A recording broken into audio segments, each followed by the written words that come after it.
Boa noite a todos. Hoje, 3 de março de 2021, vamos nos reunir para estudar a obra Revista Espírita, dando início ao ano de 1860.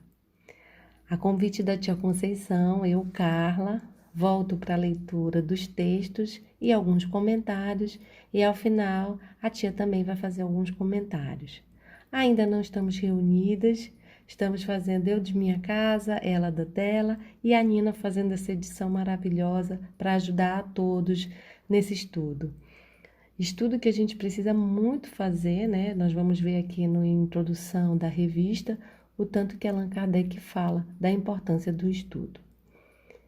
Vamos fazer nossa prece inicial, pedindo a inspiração dos bons amigos, a proteção de Jesus. Jesus amigo, obrigada por esse momento de estudo, nesse tempo tão difícil que vivemos. É um clarão no meio dessa escuridão e te pedimos nunca abandonar esse barco de estudo que nos guia. E também sabendo da certeza dessa doutrina, que tudo está certo, que tudo dá na tua mão, na tua misericórdia. Que os amigos espirituais possam nos intuir e que a tua bênção seja sempre a nossa fonte. Muito obrigada e que assim seja. Então, vou iniciar a leitura. Logo, Revista Espírita, Jornal de Estudos Psicológicos, ano 3, janeiro de 1860. O Espiritismo em 1860. Temos o prazer de anunciar que a Revista Espírita dá início ao seu 3º ano de circulação, amparada pelos mais favoráveis presságios. É com satisfação que aproveitamos o ensejo para testemunhar aos leitores a nossa gratidão pelas provas de simpatia que temos recebido diariamente. Só isso já seria motivo suficiente de encorajamento, caso não encontrássemos na própria natureza e no objetivo de nossos trabalhos larga compensação moral às fadigas que lhes são consequentes. Tal é a multiplicidade desses trabalhos, aos quais nos consagramos inteiramente, que se torna impossível responder a todas as cartas de felicitações que nos chegam. Somos, pois, obrigados a dirigir-nos coletivamente aos seus autores, rogando-lhes que aceitem os nossos agradecimentos. Estas cartas, bem assim as numerosas pessoas que nos dão a honra de com elas conferenciar a respeito desses graves problemas, convencem-nos cada vez mais do progresso do espiritismo verdadeiro, isto é, do espiritismo compreendido em todas as suas consequências morais. Sem nos iludirmos quanto ao alcance de nossos trabalhos, o pensamento de haver contribuído, lançando alguns grãos na balança, é para nós doce satisfação, porquanto essas poucas sementes terão contribuído para despertar a reflexão. Nesse primeiro momento, você vê aqui Allan Kardec falando, né, das cartas que ele recebia, que eram numerosas. Então, isso demonstra o sucesso, o alcance da revista. E ele agradece, já dizendo que ele não conseguia mais responder as cartas pessoalmente e ele faria esses agradecimentos coletivos, né? Mas ele frisa que foi um trabalho que ele se consagrou inteiramente e que ele fala do espiritismo verdadeiro, isto é, daquele que fala das consequências morais, da transformação das pessoas e não só da curiosidade e dos efeitos. E é isso que às vezes a gente se esquece, né? A transformação moral que o Espiritismo pede. Continuando, a prosperidade crescente da revista é o indício do favor com que é acolhida. Não nos cabe senão continuar a obra na mesma linha, já que vem recebendo a consagração do tempo sem nos afastarmos da moderação, da prudência e das conveniências que sempre nos orientaram. Ou seja, humilde, né? E como a Conceição gosta de falar, o bom senso encarnado. Não é porque está sendo divulgado, não é porque está fazendo sucesso, digamos assim, que vai perder tudo o que ele se baseou antes, né? Então, aqui, prudência e conveniência, que sempre os orientaram. Deixando aos nossos contraditores o triste privilégio das injúrias e do personalismo. Não os seguiremos no terreno de uma controvérsia sem objetivo. na revista passada, nós percebemos que ele não respondia a todas as cartas de críticas, né? Ele respondeu cartas que os espíritos diziam para ele: não, essa é importante responder, essa tem fundamento, essa tem alguma coisa que cabe uma resposta à altura. Dizemos sem objetivo porque jamais os levaria à convicção. Ademais, seria pura perda de tempo discutir com pessoas que não têm a menor noção daquilo de que falam. Só temos uma coisa a dizer-lhes: estudai primeiro, depois veremos. Temos mais que fazer do que falar a quem não quer ouvir. Afinal de contas, o que importa a opinião contrária deste ou daquele? Terá essa opinião tão grande importância que possa deter a marcha natural das coisas? As maiores descobertas encontraram os mais rudes adversários, sem que por isso fossem prejudicadas. Assim, deixando a incredulidade unir a nossa volta, jamais nos desviaremos do caminho que nos é traçado pela própria gravidade do assunto que nos ocupa. É aquela história, né? Eu não acredito na gravidade. Não faz diferença para o universo, para a lei, se a pessoa acredita ou não na gravidade. Ela vai estar lá. A reencarnação é a mesma coisa, não faz diferença se a pessoa acredita ou deixa de acreditar. Ela vai acontecer, é fenômeno da natureza. E não são as opiniões que vão deter Kardec, né? Muito bom. Dissemos que as ideias espíritas estão em franco progresso. Com efeito, desde algum tempo ganharam imenso terreno. Disse-ia que estão no ar. Ou seja, está todo mundo comentando, tem uma coisa falando, né? Então ele disse-ia que estão no ar. Não, certamente, em razão do barulho da grande e da pequena imprensa. Se as ideias espíritas progridem, apesar de tudo e contra tudo, não obstante a má vontade encontrada em certas regiões, é porque possuem vitalidade suficiente para se bastarem a si mesmas.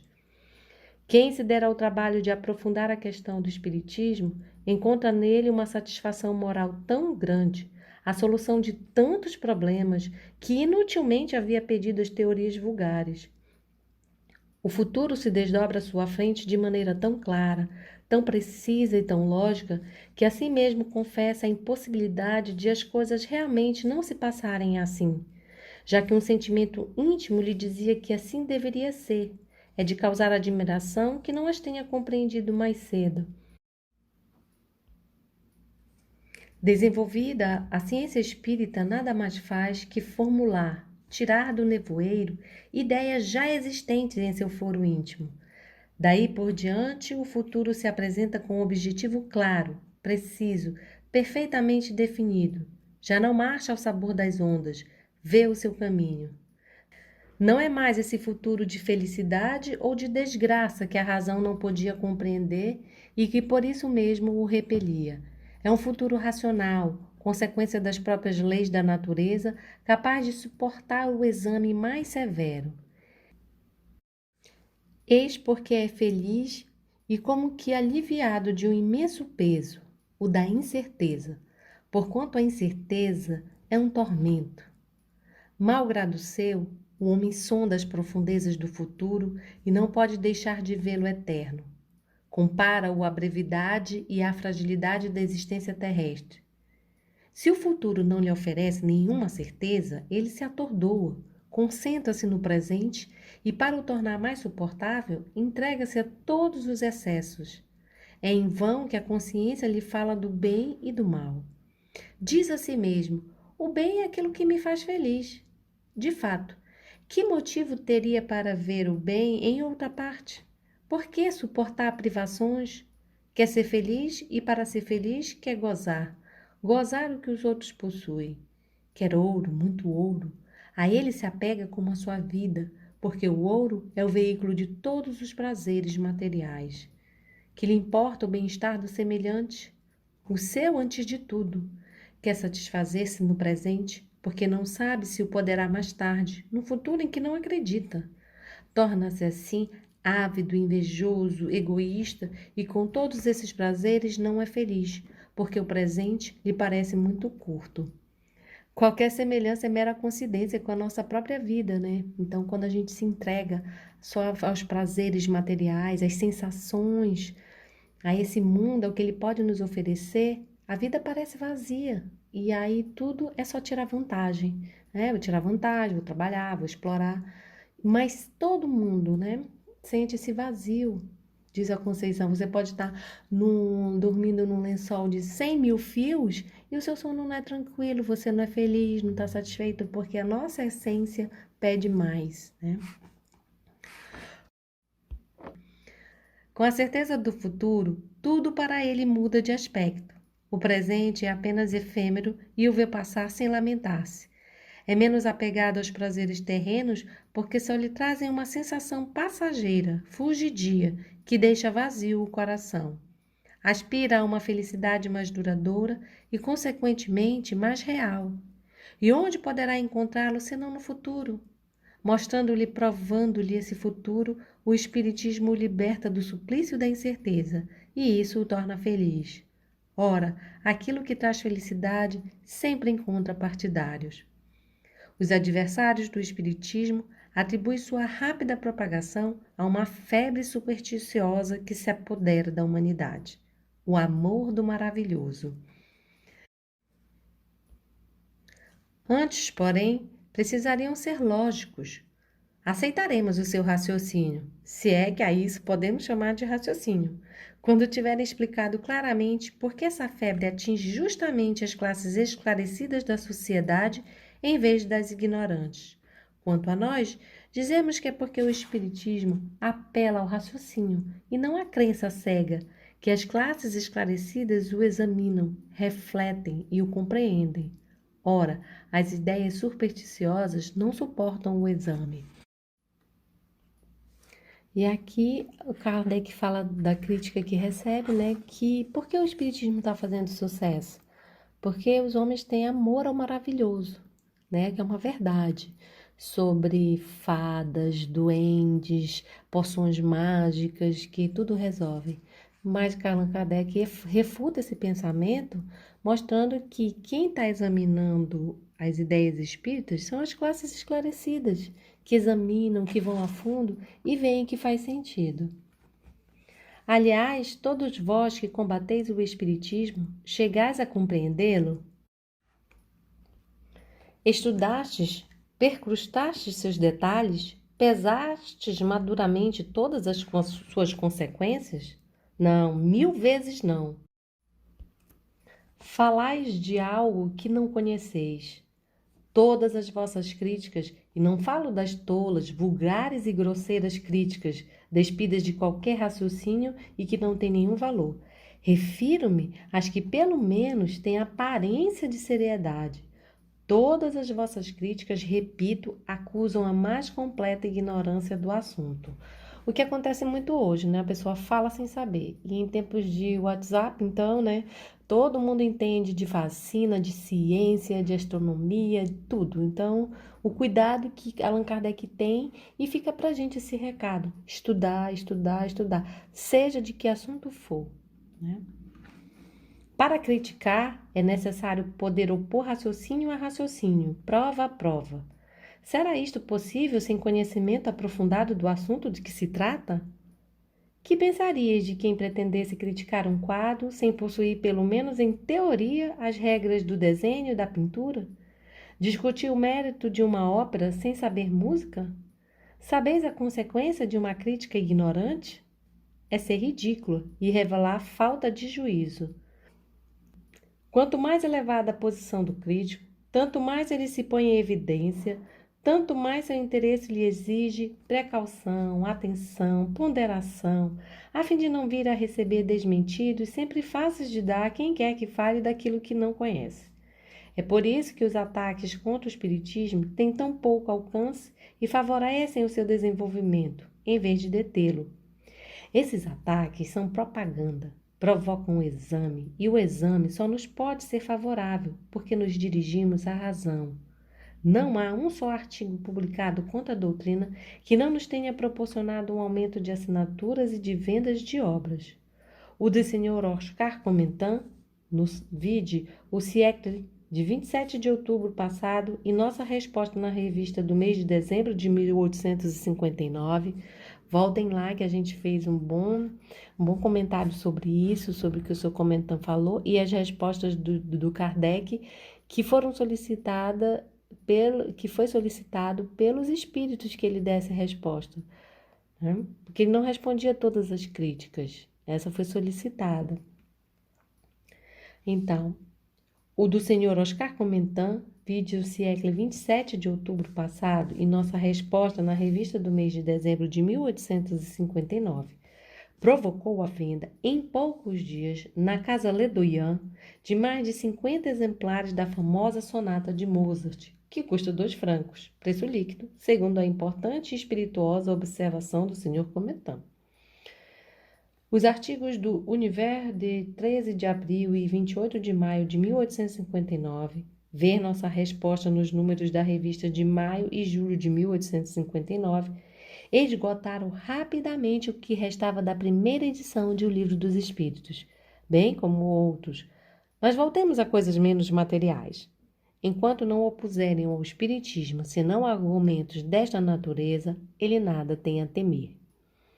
Repetimos que a principal fonte do progresso das ideias espíritas está na satisfação que proporcionam a todos que as aprofundam e que nelas vem algo mais do que um simples passatempo. Ora, como antes de tudo todos querem felicidade, não é de admirar que se ligue a uma ideia que os torna felizes.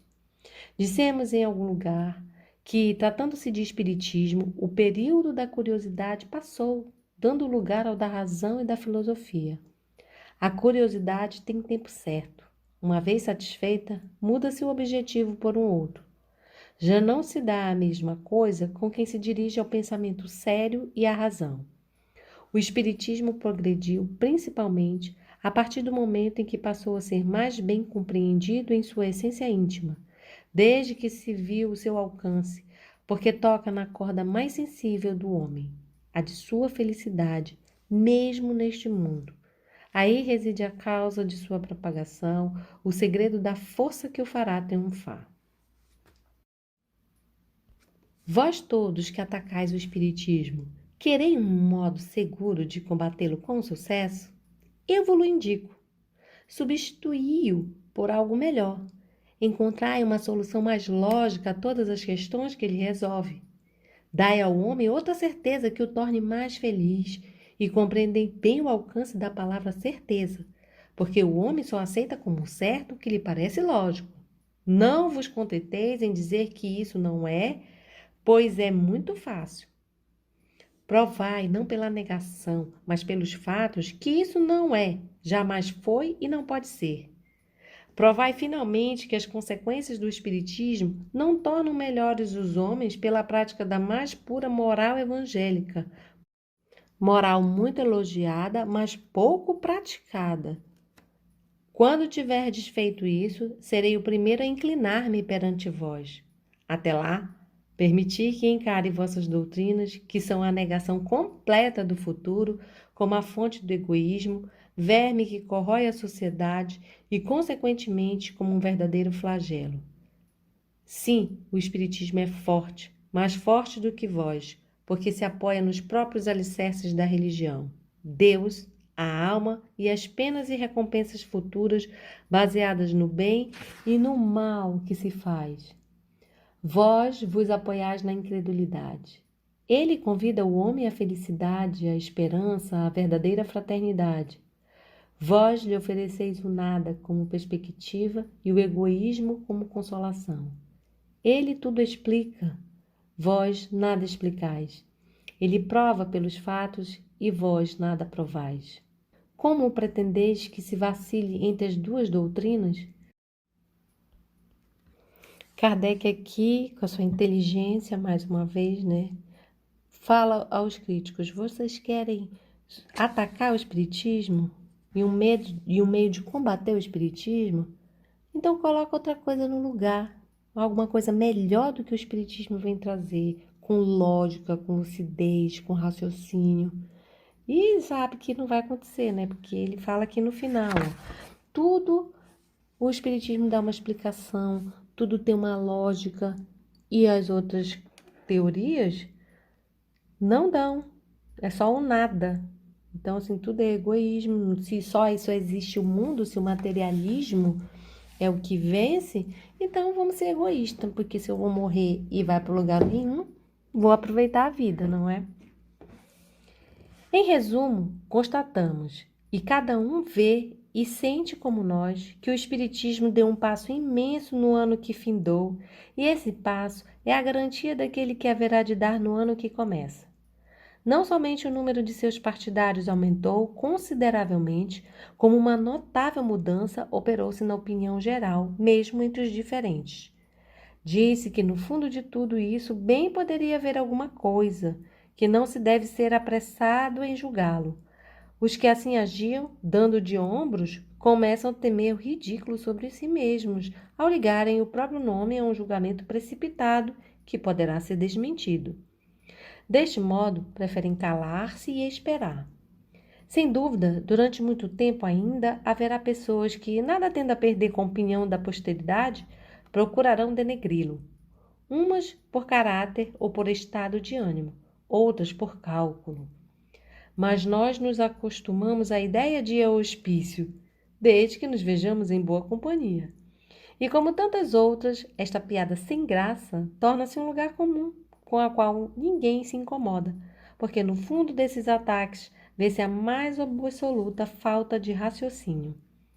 A arma do ridículo, essa arma que se diz tão terrível, se gasta evidentemente e tomba nas mãos daqueles que a empunhavam. Acaso teria perdido seu poder?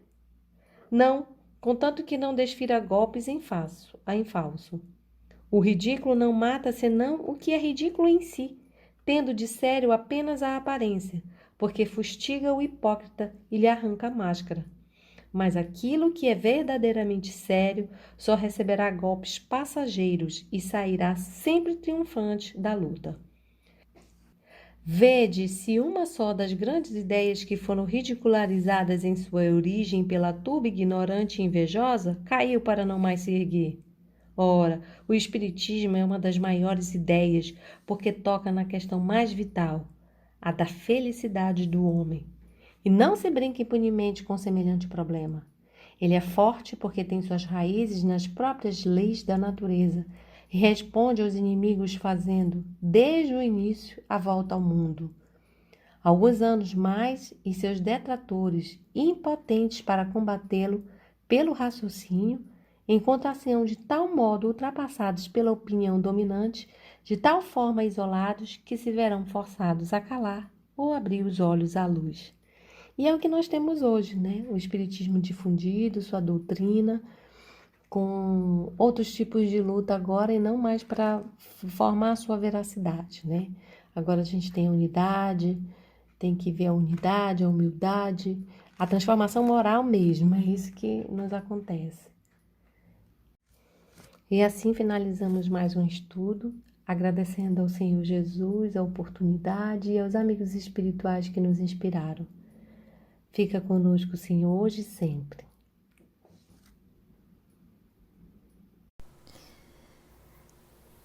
Quanta alegria ter a nossa amiga Carla na ajuda desse nosso trabalho da Revista Espírita, que é realizado em verdade por ela e pela Mita. A titia só dá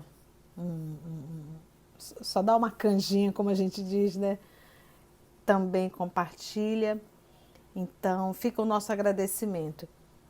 E na leitura da nossa amiga Carla, e nos próprios comentários dela, vários pontos nos chamaram a atenção. O primeiro era o cuidado que o professor Allan Kardec tinha de responder as correspondências. E você imagina que hoje responder algo é responder um WhatsApp, responder um e-mail, responder uma mensagem nas redes sociais, que as pessoas nos procuram, a gente faz esse trabalho. Então é algo muito rápido, é algo, né, que não exige de nós, seria até uma falta de respeito.